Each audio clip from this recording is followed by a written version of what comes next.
De plus en plus de Français pensent à quitter la France à cause de la fiscalité qui est toujours de plus en plus pesante et même à cause du climat actuel. De plus en plus de Français se rendent compte que l'herbe est probablement plus verte ailleurs.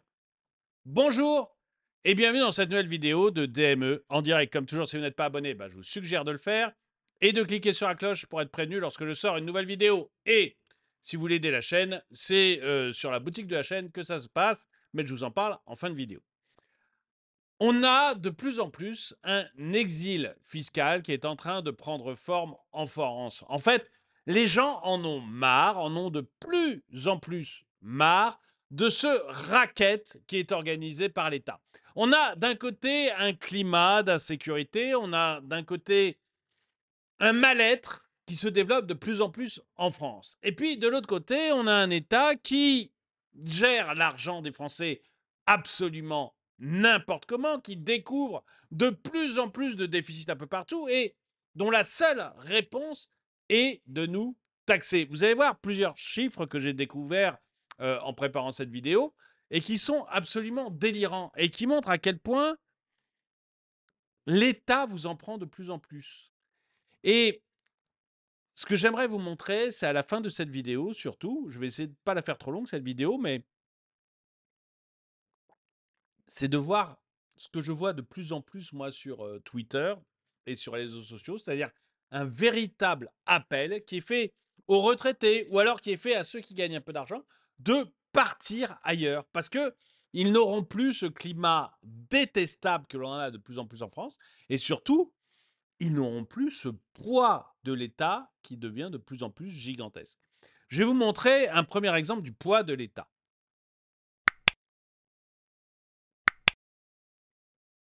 Vous voyez, c'est une courbe qui va de 1951 à 2009 et qui montre le salaire moyen et la décomposition du coût du travail.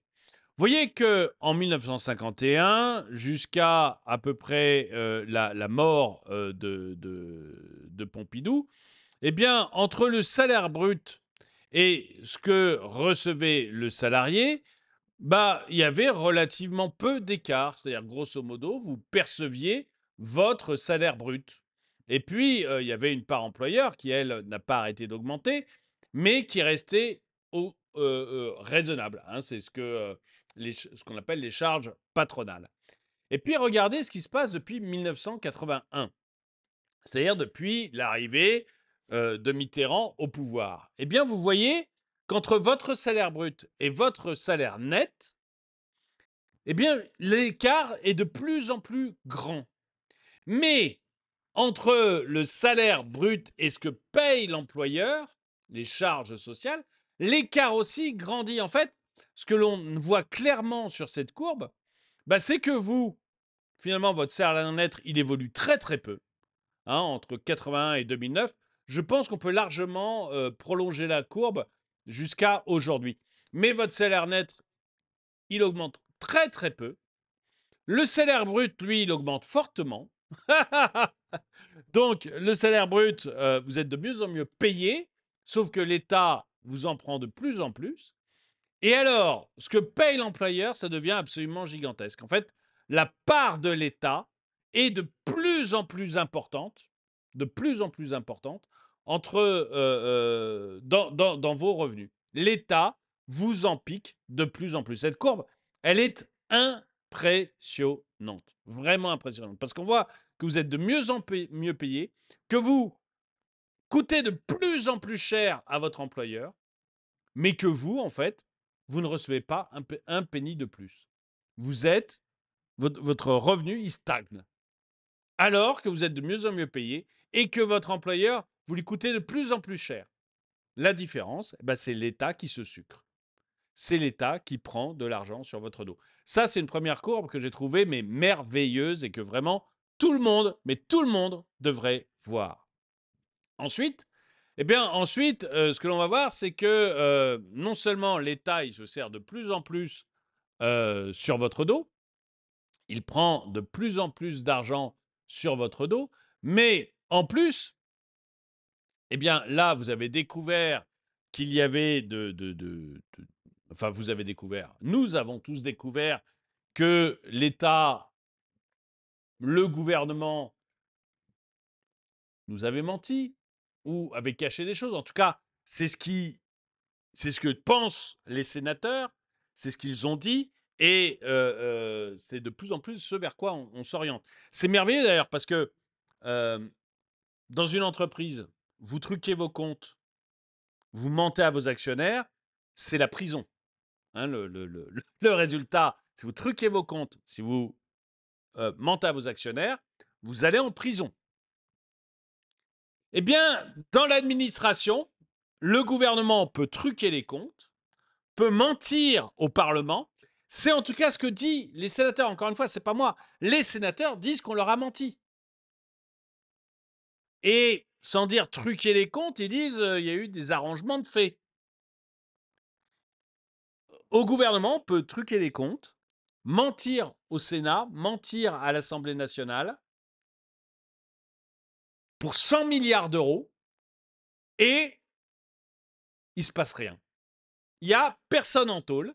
Il n'y a il y a personne qui va en justice. Par contre, on va vous piquer plus d'argent. Alors, vous voyez, voilà, une taxe. Alors oui, au début, on vous a dit ça va être les riches qui vont payer, ça va être le CAC 40. Tous les entrepreneurs ont vu que c'est eux qui allaient payer, puisqu'ils ont vu le budget maintenant, donc ils savent maintenant que tous les employeurs vont payer, pas que le CAC 40. Et en plus, on vous avait dit c'est les riches qui vont payer, mais vous voyez, je prends une taxe parmi d'autres. Taxe sur l'électricité pour les ménages. C'est les Échos. Hein. Donc vous voyez, ce n'est pas un journal complotiste qui l'écrit. Le gouvernement veut doubler la taxe sur l'électricité en 2025. Et donc, vous voyez que le tarif passe de 35 avant le bouclier tarifaire à 42. Donc en fait, on en profite pour vous en piquer un petit peu plus. Et alors c'est encore mieux parce que sur la TVA, encore un article des Échos, vous avez une TVA sur l'abonnement d'électricité qui était de 5,5. Eh bien, elle va être multipliée par 4, la TVA sur l'abonnement. Multipliée par 4, elle passe de 5,5 à 20%. Bref, l'État vous a promis que non, ça serait les riches. Jamais les taxes, les classes moyennes, jamais les classes moyennes ne paieront plus. Vous a-t-on promis. Ils s'arrachaient leurs vêtements, mettaient leurs mains dans leur tête en vous promettant que jamais la classe moyenne ne paierait plus. Alors, ils ne vont pas augmenter vos impôts. Ils vont augmenter les taxes partout. C'est ce que je vous disais. On va augmenter les taxes partout. Là, sur l'électricité, c'est bon. Hop! L'abonnement, on passe de 5,5 à 20%. Hop! Les taxes sur le reste, on les augmente aussi, on les double. Hop! Un doublement de la taxe sur l'électricité en 2025. Hop! Et puis vous allez voir aussi, on va moins rembourser les médicaments, donc les mutuelles vont prendre en charge, donc vous allez payer plus cher vos mutuelles. Hop! Et puis je suis sûr qu'on va trouver plein de petites taxes sur les assureurs, des petites taxes sur ceci, des petites taxes sur cela, que vous ne verrez pas. Parce qu'on ne veut surtout pas que les classes moyennes s'en rendent compte. Mais on va vous piquer de l'argent partout. Mais partout où on peut vous en piquer. Bref, la République vous informe, travailler dur sera dorénavant lourdement taxé. Nous vous conseillons de bénéficier de toutes les aides sociales en restant chez vous, à ne rien faire. Vous serez ainsi exonéré d'impôts et de taxes diverses. Exactement. En fait, on a un État qui n'a qu'une seule volonté, c'est de piquer de l'argent dans les poches de ceux qui travaillent ou dans les poches de ceux qui en ont. Ils veulent piquer de l'argent partout où ils peuvent piquer de l'argent. Et on voit de plus en plus un mouvement de résistance à ça, c'est-à-dire des gens qui disent « mais barrez-vous de la France ». Alors là, c'est la Thaïlande, mais vous avez aussi des pays européens. Hein, le nombre, moi, de tweets que je vois de pays européens qui nous disent « mais venez chez nous, il y a moins de taxes. Venez, venez, venez à la maison ». Alors, je voulais vous faire écouter ce gars de Thaïlande qui dit aux Français de venir, de se barrer du climat, Parce que on va voir cet exode massif, hein. Il est déjà là, il est déjà là et je pense qu'il va devenir de plus en plus massif. Quand vous êtes un étudiant de très bon niveau et que vous rentrez dans la vie active et que vous voyez que rien qu'en déménagement, vous allez gagner énormément d'argent, hein. Je vous rappelle cette courbe qui n'est nulle part ailleurs. Il n'y a qu'en France qu'on voit ça. Eh bien, quand vous êtes un étudiant qui a fait HEC, qui va gagner 75 000 100 000 euros par an, pardon. Par mois, ça serait bien.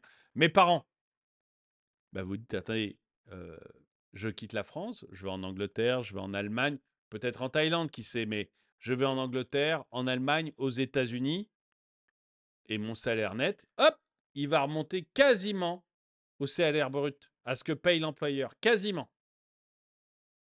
Quasiment. Ben, j'y vais à fond. Vous allez avoir de plus en plus de gens qui ont des hauts salaires, qui vont dire, bah, je m'en vais. Je vais en Angleterre, je vais en Allemagne. Si je veux aller plus loin, je vais aux États-Unis. On va arrêter de me casser les pieds et on va me filer de l'argent.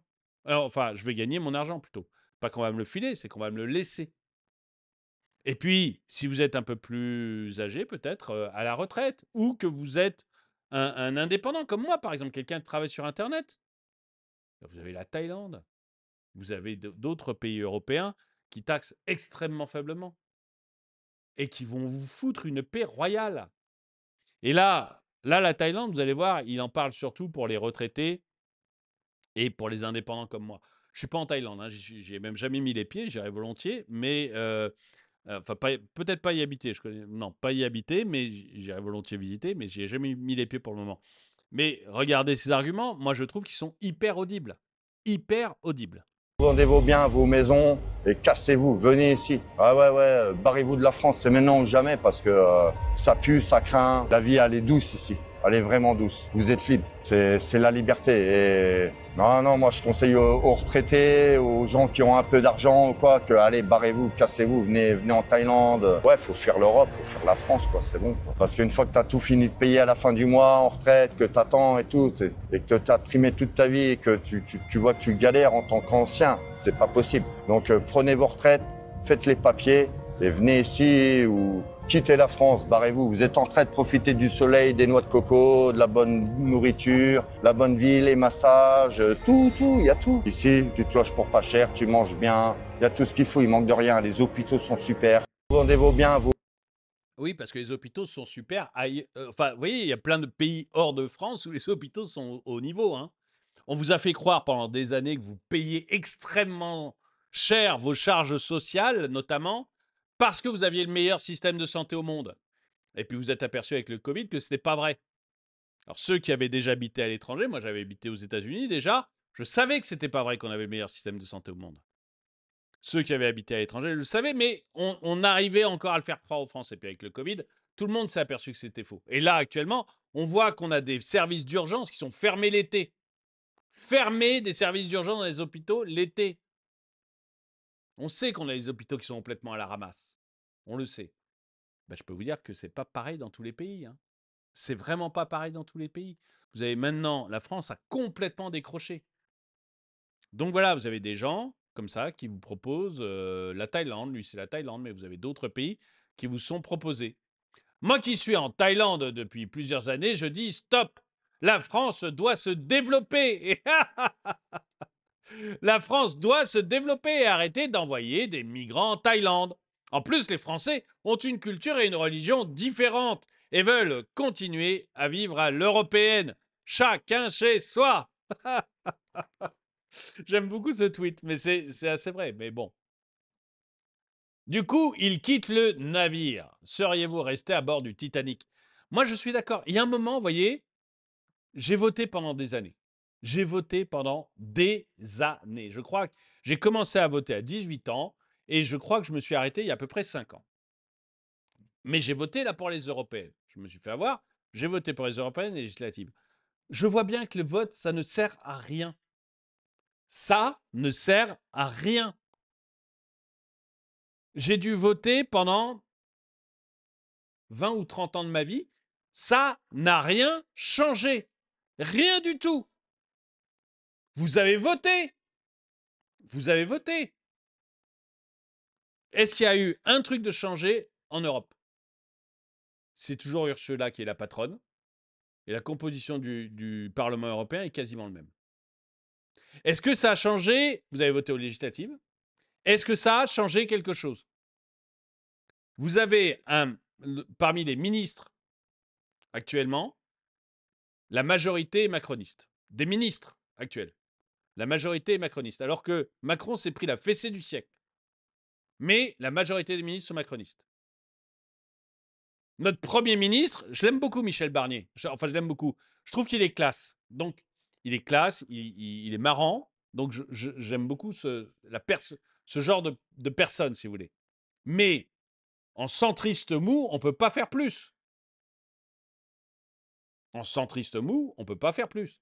Je vous ai dit qu'il ne changerait absolument rien. Regardez les lois. On va venir chercher les sous-sous dans votre poche. Est-ce qu'il y a un changement de périmètre de l'État? Non. Est-ce qu'on a changé quoi que ce soit sur les aides à l'immigration? Non. Pourtant, 30% des gens ont voté pour le Rassemblement national. Mais on n'a rien changé sur les aides sur l'immigration. Est-ce qu'on a changé quoi que ce soit sur quoi que ce soit? Le budget n'a pas changé. L'État va voir augmenter ses dépenses. L'Élysée augmente son budget. Le Sénat augmente son budget. L'Assemblée nationale augmente son budget. Est-ce que votre vote a changé quoi que ce soit? Que ce soit ceux qui ont voté Assemblée nationale ou ceux qui ont voté NFP. Tous ont voté pour dire flûte à Macron. Pour dire flûte à cette politique. Est-ce que ça a changé quoi que ce soit? Rien. Rien du tout. Alors oui, je pense qu'à un moment, on peut vraiment se poser la question de voter avec ses pieds, de se barrer. Parce que c'est désespérant, parce que vous avez une classe politique, toujours les mêmes. Barnier a 73 ans, il a fait de la politique, il faisait de la politique quand je suis né. Enfin, 2 ans après que je sois né. Barnier a commencé en politique 2 ans après que je sois né. Et le mec est toujours là. Et regardez son parcours. C'est du centrisme mou depuis le début. C'est un européiste. Il a été immigrationniste toute sa vie, sauf quand il a fallu se mettre dans les primaires de son groupe là, des Républicains. Tout le reste du temps, il a été européiste et émigrationniste. C'est toujours les mêmes. Je veux dire, Barnier, c'est Macron en vieux.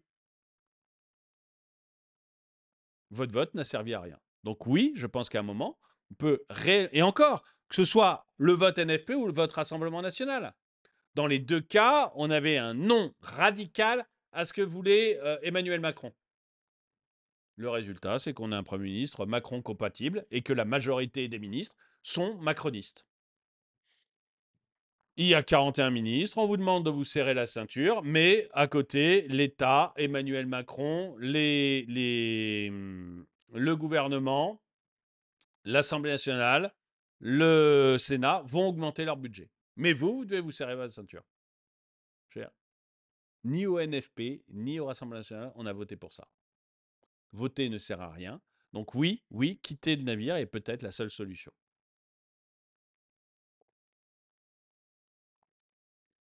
Bande de charognards, vous laissez le pays en feu, à fuir, comme ça. Bande de lâches.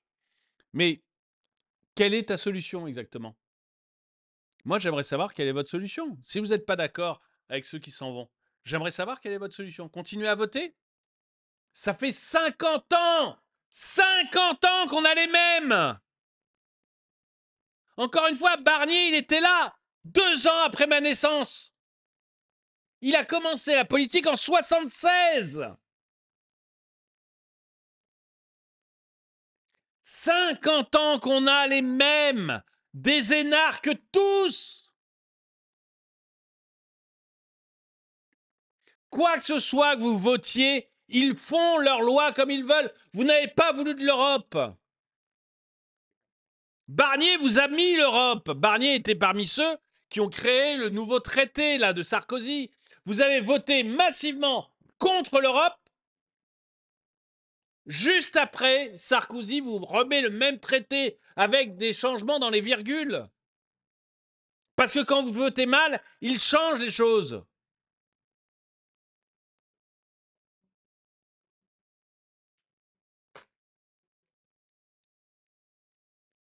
Dites-moi, ceux qui sont comme Cornichon, têteur de nichon, dites-moi ce que vous proposez d'autre. Dites-moi comment vous voyez les choses. Comment vous croyez que vous allez récupérer le pays? Dites-le moi.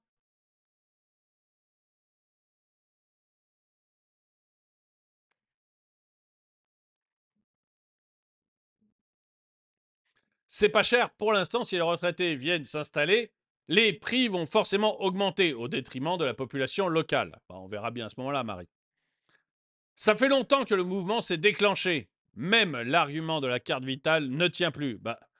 C'est plus un argument. C'est plus un argument, honnêtement.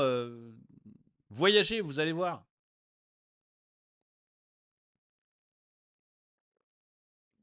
La Thaïlande va procéder à un changement pour éviter l'arrivée des Français en masse. Je pense qu'ils ne veulent pas certains Français. Et eux les appellent les French arabiques. C'est pas moi, hein. C'est eux, ils ne veulent pas des French arabiques. Et ils s'en plaignent énormément. Mais sinon, le français habituel, ça leur pose aucun problème. Il y a deux types d'exilés, les riches qui ne veulent pas verser d'impôts et que le fisc leur foute la paix, et ceux qui en ont marre d'être dans un pays de moutons et ne veulent pas être sacrifiés avec les autres. Mais exactement, exactement. Vous faites sacrifier avec les autres. Alors je sais que tout le monde ne peut pas déménager, hein. Je ne dis pas que tout le monde peut déménager, mais j'ai l'impression qu'il y a un courant qui est en train de se créer, un vrai courant de gens qui sont en train de quitter le pays. Écoutez, vous dites-moi ce que vous en pensez. Est-ce que vous, dans votre situation, vous pensez sérieusement à partir ou est-ce que vous ne pouvez pas partir? Est-ce que vous trouvez qu'il faut partir et vous comprenez ceux qui partent ou est-ce que vous pensez que non, que c'est lâche et il faut rester pour sauver le pays? Mais dans ce cas, quelle solution? Quelle solution? Et me parlez pas de Philippot ou de je ne sais quel autre nationaliste, entre guillemets. Là, j'ai oublié son nom, mais Asselineau, par exemple. Hein, me parlez pas de Philippot ou Asselineau. Ils font même pas 1% aux élections. Si vous attendez de ces gens-là qu'ils vous sauvent, mais vous allez pouvoir attendre jusqu'à la fin de vos jours, parce qu'ils n'iront jamais au pouvoir. Que ce soit bien ou pas bien, que ce soit parce qu'ils soient blacklistés par les grands médias ou que ce soit parce que les élections sont truquées ou je ne sais quoi, ils ne seront jamais au pouvoir, ils font moins de 1%. Alors, quelle est votre proposition réaliste pour sauver la France? Est-ce que vous pensez qu'il faut rester? Est-ce que vous comprenez ceux qui partent? Est-ce que vous-même, vous voulez partir? Dites-moi tout ça dans les commentaires. Dans les commentaires, pardon. Ah bah, dis donc. Si vous voulez aider la chaîne, ça vous fait plaisir de contribuer à la chaîne, eh bien, vous allez sur la boutique de DME. Surtout qu'en ce moment, j'ai de plus en plus de vidéos qui sont démonétisées. J'ai fait une vidéo à midi sur Elon Musk. On me la démonétise parce que c'est tout, je sais pas. En fait, il n'y a pas vraiment raison. Je suis démonétisé sur une vidéo sur SpaceX et sur la fusée. C'est même pas pour des droits d'auteur. Je ne sais pas pourquoi.